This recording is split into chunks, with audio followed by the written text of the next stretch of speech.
કરીને એક એવો વિષય જે ગુજરાતની બહુમતી વસ્તીને સીધો અસર કરતો વિષય કે જેના ભવિષ્ય સાથે એના રાજકીય અસ્તિત્વ સાથે જોડાયેલો વિષય આ ગુજરાતની ડબલ એન્જિનની સરકાર ગુજરાતના ઓબીસી સમાજને સતત અન્યાય કરતી આવી છે. એની સાથે સતત ભેદભાવ થઈ રહ્યો છે.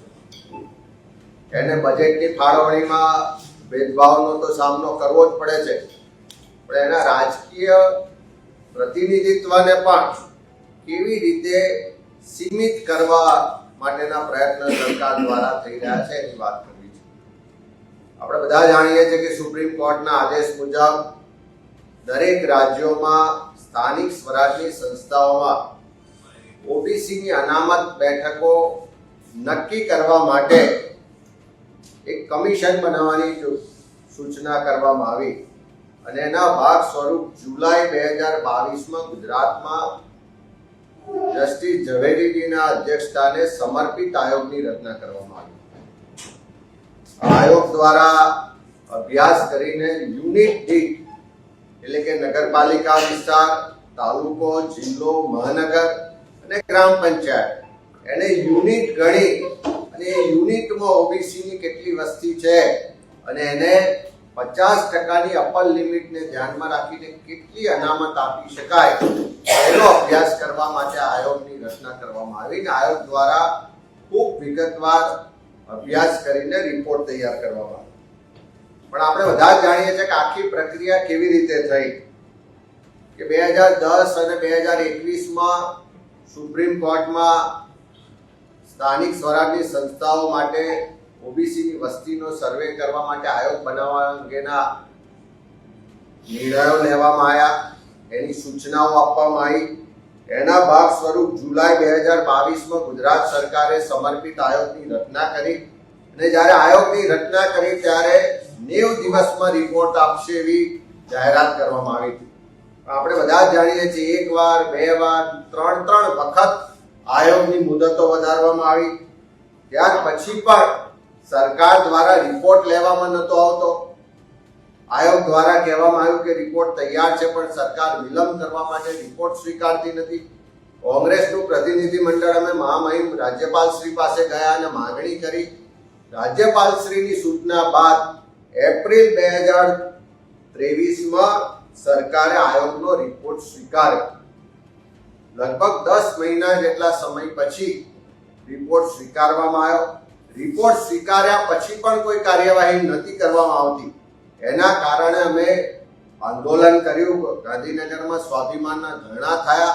સરકારે ત્યાર પછી એના માટેની કમિટીની રચના કરી અને ત્યાર પછી વિધાનસભામાં સપ્ટેમ્બર 2023માં આના માટેનું બિલ લાવવામાં આવ્યું.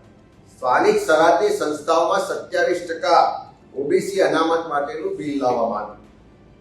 એ પહેલા વારંવાર રજૂઆતો થઈ, વારંવાર માંગણી કરવામાં આવી કે જસ્ટિસ ઝવેરીજીના અધ્યક્ષસ્થાનમાં સમર્પિત આયોગે જે રિપોર્ટ સરકારમાં સબમિટ કર્યો છે, જે રિપોર્ટના આધારે વિધાનસભામાં બિલ આવી રહ્યું છે, એ બિલની ચર્ચા કરતા પહેલા એ રિપોર્ટને પબ્લિક ડોમેનમાં મૂકવામાં આવે જેથી કરીને ગુજરાત અને દેશને દુનિયાના લોકો જાણી શકે કે જસ્ટિસ ઝવેરીજીના અધ્યક્ષસ્થાનના સમર્પિત આયોગે શું ભલામણ કરી, એના રિપોર્ટમાં શું છે અને એના આધારે જો રિપોર્ટ પ્રસિદ્ધ કરવામાં આવે તો વિધાનસભામાં જ્યારે બિલ આવી રહ્યું છે તો બિલ પર ખૂબ મોકળાશથી ચર્ચા પણ થઈ શકે, એના તથ્યો, આધાર, પુરાવાને એનો બેઝ પણ રજૂ કરી શકાય.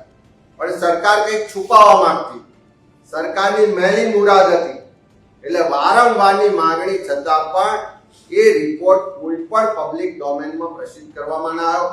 વિધાનસભામાં જ્યારે અમે ધારાસભ્ય તરીકે બિલની ચર્ચા કરતા પહેલા પણ એના માટેની માંગણીઓ વારંવાર કરી, તેમ છતાં પણ રિપોર્ટ આપવામાં ના આવ્યો અને બિલ વિધાનસભામાં પાસ કરવામાં આવ્યો.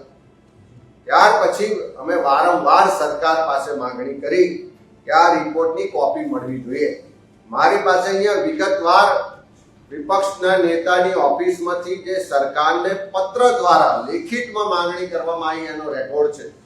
અમે 21/11 મુખ્યમંત્રીશ્રીને પત્ર લખ્યો કે આનું હવે બિલ પણ પાસ થઈ ગયું છે, કાયદો પણ આવી ગયો છે, હવે શું કામ રિપોર્ટ છુપાવો છો? રિપોર્ટની કોપી અમને મળવી જોઈએ. મુખ્યમંત્રી કાર્યાલયમાંથી એ પત્ર તબદીલ કરવામાં આવે છે સામાજિક ન્યાય અને અધિકારિતા વિભાગને. સામાજિક ન્યાય અને અધિકારિતા વિભાગ અમને લેખિતમાં આપે છે કે આ અંગેની સમર્પિત આયોગનો રિપોર્ટની કોપી અમારી પાસે નથી. તમારે આ રિપોર્ટ જોઈતો હોય તો અમે એના માટે શહેરી વિકાસ વિભાગ અને ગ્રામ પંચાયત અને ગ્રામ ગૃહ નિર્માણ વિભાગને તબદીલ કરીએ છીએ પત્ર. ત્યાર પછી અમે પંચાયત વિભાગ પાસે માંગણી કરી તો એ કહે છે મારી પાસે રિપોર્ટ નથી, તમારે સામાજિક ન્યાય અધિકારિતા વિભાગ પાસે માંગવો જોઈએ. શહેરી વિકાસ વિભાગ પણ એમ કહે છે કે અમારી પાસે રિપોર્ટ નથી, અમે આપી ના શકીએ. વારંવારની રજૂઆત પછી મારી પાસે ઓછામાં ઓછા છેલ્લા 1 વર્ષના પત્ર વ્યવહારના બધા જ ડેટા છે કે એક વિભાગ બીજા વિભાગને ખો આપે છે. વારંવાર મુખ્યમંત્રીને લખીએ તેમ છતાં પણ રિપોર્ટની કોપી એક વિપક્ષને કે ધારાસભ્યશ્રીઓને પણ મળતી નથી. એનો સ્પષ્ટ મતલબ છે કે સરકારે સુપ્રીમ કોર્ટના જે આદેશો હતા, જે ગાઈડલાઈન હતી, એને પણ અવગણીને વિધાનસભામાં બિલ લાવવામાં આવ્યું છે. અને આની વિસ્તૃત ચર્ચામાં બધી જ વાતો અમે વિધાનસભાના ફ્લોર પર પણ મૂકી છે. સુપ્રીમ કોર્ટના આદેશને તો જોડીને પી ગયા, પણ જે સમર્પિત આયોગનો રિપોર્ટ હતો એને પણ જોડીને પી ગયેલી આ સરકાર હજુ પણ પોતાનું જૂઠું, પોતાની જે મેલી મુરાદ છે, જે ઓબીસી સમાજને અન્યાય કર્યો છે, જે યુનિટ દીઠ રિઝર્વેશન આપવાનું હતું એ નથી આપ્યું, એ છુપાવવા માટે આ સમર્પિત આયોગના રિપોર્ટને છુપાવવામાં આવી રહ્યો છે. એક તરફ સરકાર આના બહાના હેઠળ છેલ્લા 2 વર્ષથી સ્થાનિક સ્વરાજની ચૂંટણીઓ ગુજરાતમાં કરતી નથી. 7,000 કરતા વધારે ગ્રામ પંચાયતોમાં ચૂંટણીઓ પેન્ડિંગ છે. 2 જિલ્લા પંચાયત, 17 તાલુકા પંચાયત, 75 કરતા વધારે નગરપાલિકાઓમાં વહીવટદારોનું રાજ છે. અને બીજી તરફ સરકાર રિપોર્ટ છુપાવી રહી છે. એટલે સરકારની મેલી મુરાદ છે ઓબીસી સમાજને જે અન્યાય કર્યો છે, જે ભેદભાવ કર્યો છે, એને મળવાપાત્ર અનામત નથી આપી, એ પોતાની પોલ ખુલ્લી ના પડી જાય એટલા માટે આ રિપોર્ટ છુપાવવામાં આવે છે. આજે સરકારને અમે કહેવા માંગીએ છીએ કે સરકાર તાત્કાલિક સમર્પિત આયોગનો આ રિપોર્ટ પબ્લિક ડોમેનમાં ઉપલબ્ધ કરાવે. મીડિયાને, પ્રજાના ચૂંટાયેલા પ્રતિનિધિઓને, સામાન્ય જનતા જોઈ શકે એ રીતે આ રિપોર્ટને પ્રસિદ્ધ કરે. જો આવતા 1 અઠવાડિયાની અંદર આ અંગે કાર્યવાહી નહીં કરે તો અમે મુખ્યમંત્રી શ્રી પાસે જે છેલ્લે પત્ર વ્યવહાર કરીને માંગણી કરી છે મુજબ રિપોર્ટ નહીં આપે તો અમારે ના છૂટકે મુખ્યમંત્રી શ્રીના કાર્યાલય બહાર જઈ અને ગુજરાતની જનતા, ગુજરાતનો ઓબીસી સમાજ જે માહિતી જાણવા માંગે છે, જે રિપોર્ટ જોવા માંગે છે, એને અભ્યાસ કરવા માંગે છે, એને પ્રસિદ્ધ કરાવવા માટે મુખ્યમંત્રી કાર્યાલયે જઈને ધરણા કરવાના થશે તો પણ કરવામાં આવશે. એટલે સરકાર તાત્કાલિક આ રિપોર્ટ પ્રસિદ્ધ કરે એવી માંગણી કરીએ છીએ.